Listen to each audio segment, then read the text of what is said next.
ആകാശവാണി പ്രത്യേക വാർത്താ ബുള്ളറ്റിൻ വായിക്കുന്നത് തുളസീദാസ് പരമേശ്വരൻ. വയനാട്ടിലെ ഉരുൾപൊട്ടലിൽ വിവിധ സേനാ വിഭാഗങ്ങളുടെ നേതൃത്വത്തിൽ രക്ഷാപ്രവർത്തനം ഊർജിതമായി പുരോഗമിക്കുന്നു. കരസേനയും നാവികസേനയും ദേശീയ സംസ്ഥാന ദുരന്ത നിവാരണ സേനകളും ഫയർഫോഴ്സും പോലീസും സന്നദ്ധ പ്രവർത്തകരും നാട്ടുകാരും ചേർന്നാണ് മേഖലയിൽ രക്ഷാപ്രവർത്തനം നടത്തിവരുന്നത്.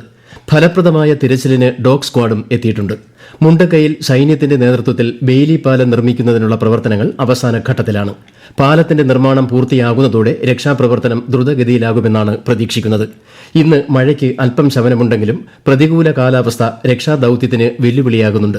വയനാട്ടിൽ നിന്നും രക്ഷാപ്രവർത്തനത്തിന്റെ വിശദാംശങ്ങളുമായി ആകാശവാണി ജില്ലാ പ്രതിനിധി അരുൺ വിൻസെന്റ്. മുണ്ടക്കൈ കേന്ദ്രീകരിച്ചാണ് പ്രധാനമായും തിരച്ചിൽ പുരോഗമിക്കുന്നത്. 4 സംഘങ്ങളായി തിരിഞ്ഞാണ് സൈന്യത്തിന്റെ നേതൃത്വത്തിൽ തിരച്ചിൽ പുരോഗമിക്കുന്നത്. പ്രത്യേകം പരിശീലനം ലഭിച്ച നായ്ക്കളും ഇവർക്കൊപ്പമുണ്ട്. ആദ്യം തകർന്ന വീടുകൾ സൈന്യാംഗങ്ങൾ പരിശോധന നടത്തും. തുടർന്ന് പരിശീലനം ലഭിച്ച നായ്ക്കൾ വീടിനുള്ളിൽ ഇറങ്ങി പരിശോധിക്കും. വീടിനുള്ളിൽ മൃതദേഹമുണ്ടെന്ന് ഉറപ്പിച്ചാൽ ഹിറ്റാച്ചി ഉപയോഗിച്ച് വീടിന്റെ കോൺക്രീറ്റുകൾ പൊളിച്ചു മാറ്റി മൃതദേഹങ്ങൾ പുറത്തെടുക്കുകയാണ് ചെയ്യുന്നത്. നിരവധി സന്നദ്ധ പ്രവർത്തകരും തിരച്ചിലിൽ പങ്കെടുക്കുന്നുണ്ട്. ചൂരൽമലയും മുണ്ടക്കൈയും തമ്മിൽ ബന്ധിപ്പിക്കുന്ന ബെയിലി പാലത്തിന്റെ നിർമ്മാണം പുരോഗമിക്കുകയാണ്. ഉച്ചയോടെ പാലം പണി പൂർത്തീകരിക്കാമെന്നാണ് പ്രതീക്ഷിക്കുന്നത്. 2 പാലങ്ങളുടെ നിർമ്മാണമാണ് ഇപ്പോൾ നടക്കുന്നത്. പാലം പണി പൂർത്തീകരിച്ചാൽ തിരച്ചിലിന് ആവശ്യമായ യന്ത്രങ്ങൾ ഉൾപ്പെടെ ഈ പ്രദേശത്തേക്ക് കൊണ്ടുപോകാനും കഴിയും. വയനാട് ദുരന്തത്തിൽ മരിച്ചവരുടെ എണ്ണം 274ആയി. 160ലധികം ആളുകൾ ചികിത്സയിൽ കഴിയുകയാണ്. 200ഓളം പേരെ ഇനിയും കണ്ടെത്താനുണ്ട്. ജില്ലയിലാകെ നിലവിൽ 82 ദുരിതാശ്വാസ ക്യാമ്പുകളിലായി 8000-ലേറെ ആളുകളാണ് ഉള്ളത്. ഉരുൾപൊട്ടൽ ദുരന്തവുമായി ബന്ധപ്പെട്ട് ഇന്ന് മുഖ്യമന്ത്രി പിണറായി വിജയന്റെ അധ്യക്ഷതയിൽ സർവകക്ഷി യോഗം ചേരും. വയനാട് കളക്ട്രേറ്റിൽ രാവിലെ 11 മണിക്ക് ശേഷം ചേരുന്ന യോഗത്തിൽ വയനാട്ടിൽ ക്യാമ്പ് ചെയ്യുന്ന മന്ത്രിമാർ, ജില്ലയിലെ MLA-മാർ, ജില്ലാ പഞ്ചായത്ത് പ്രസിഡന്റ്, രാഷ്ട്രീയ പാർട്ടി നേതാക്കൾ എന്നിവർ പങ്കെടുക്കും.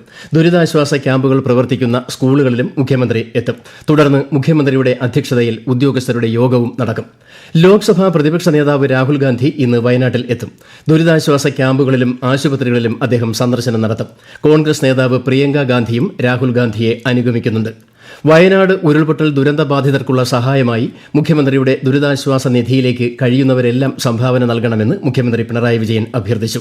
നാടിനെ പുനർനിർമ്മിക്കേണ്ടത് നമ്മുടെ ഓരോരുത്തരുടെയും ഉത്തരവാദിത്തമാണെന്ന് അദ്ദേഹം വാർത്താ സമ്മേളനത്തിൽ പറഞ്ഞു. സംസ്ഥാനത്തെ എല്ലാ മന്ത്രിമാരും 1 മാസത്തെ ശമ്പളം ദുരിതാശ്വാസ നിധിയിലേക്ക് സംഭാവന നൽകാൻ തീരുമാനിച്ചിട്ടുണ്ട്. വ്യവസായ സാംസ്കാരിക രംഗത്തെ പ്രമുഖരും സാമൂഹ്യ പ്രവർത്തകരും ദുരിതാശ്വാസ നിധിയിലേക്ക് ധനസഹായം പ്രഖ്യാപിച്ചു. സംസ്ഥാനത്തിന്റെ വിവിധ ഭാഗങ്ങളിൽ വയനാട്ടിലെ ദുരിതബാധിതർക്കുള്ള അവശ്യ വസ്തുക്കളുടെ സമാഹരണം ആരംഭിച്ചു. വയനാട്ടിലേക്ക് അവശ്യ സാധനങ്ങൾ എത്തിക്കാൻ തിരുവനന്തപുരം കളക്ട്രേറ്റിൽ കളക്ഷൻ സെന്റർ തുറന്നു. സാധനങ്ങൾ ഇതിനകം വാങ്ങിയവർക്ക് കളക്ഷൻ സെന്ററിൽ രാവിലെ 10 മുതൽ രാത്രി 10 വരെ എത്തിക്കാവുന്നതാണ്. പഴയ വസ്തുക്കൾ സ്വീകരിക്കില്ല.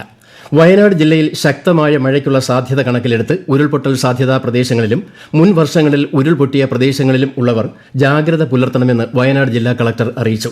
കുറുമ്പാലക്കോട്ട, ലക്കിടി, മണിക്കുന്നുമല, മുട്ടിൽ കോൽപ്പാറ കോളനി, കാപ്പിക്കളം, സുഗന്ധഗിരി, പൊഴുതന പ്രദേശങ്ങളിൽ അതീവ ജാഗ്രത പുലർത്തണം. അപകട ഭീഷണി നിലനിൽക്കുന്നതിനാൽ ക്യാമ്പിലേക്ക് മാറാൻ ആവശ്യപ്പെട്ടിട്ടുള്ളവർ എത്രയും വേഗം താമസ സ്ഥലത്ത് നിന്നും ക്യാമ്പുകളിലേക്ക് മാറണമെന്നും കളക്ടർ അറിയിച്ചു. അതേസമയം വയനാട് ഉരുൾപൊട്ടലുണ്ടായ മേഖലയിലേക്ക് അനാവശ്യ സന്ദർശനങ്ങൾ ഒഴിവാക്കേണ്ടതാണെന്ന് സംസ്ഥാന സർക്കാർ നിർദ്ദേശിച്ചു. രക്ഷാപ്രവർത്തനത്തിന് തടസ്സമുണ്ടാക്കുന്ന വിധം ദുരന്ത മേഖലയിൽ കാഴ്ചക്കാരായി നിൽക്കുന്ന പ്രവണത ഒഴിവാക്കണമെന്നും പൊതുജനങ്ങളോട് സർക്കാർ അഭ്യർത്ഥിച്ചു. വയനാട് ജില്ലയിലെ ഉരുൾപൊട്ടലിൽ ദുരിതമനുഭവിക്കുന്നവർക്ക് സഹായം അഭ്യർത്ഥിച്ചുള്ള മുഖ്യമന്ത്രിയുടെ ഫേസ്ബുക്ക് പോസ്റ്റിനെതിരെ പ്രചാരണം നടത്തിയതിന് പോലീസ് കേസ് രജിസ്റ്റർ ചെയ്തു. ഭാരതീയ ന്യായ സംഹിതയിലെ 192, 45 വകുപ്പുകൾ, ദുരന്ത നിവാരണ നിയമത്തിലെ 51-ാം വകുപ്പ് എന്നിവ അനുസരിച്ചാണ് വയനാട് സൈബർ ക്രൈം പോലീസ് കേസെടുത്തത്.